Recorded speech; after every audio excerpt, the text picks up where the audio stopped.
Both unittest and pytest help you test Python code, but one requires significantly less boilerplate. Let's see why pytest has become the community favorite. Unittest requires class-based tests that inherit from test case. Every test must be a method starting with test underscore. Pytest is more flexible. You can write simple functions with the test prefix. No class is needed. This means less code and faster test writing. Unittest forces you to use specific assertion methods like assert equal, assert true, or assert in.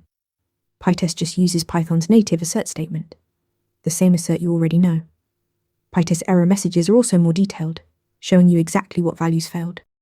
For test setup, unittest uses setup and teardown methods inside your test class.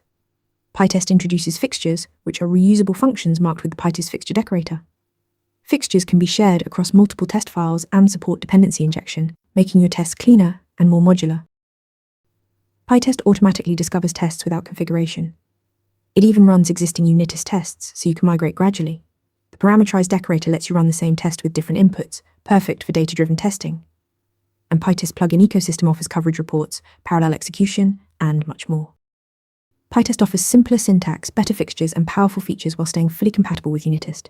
Start practicing with Pytest and level up your Python testing skills. Want to nail questions like this in your next interview? Interview Mentor gives you hands-on practice with real questions. Every answer gets a grade with specific, personalized feedback. Track your progress across topics and difficulty levels.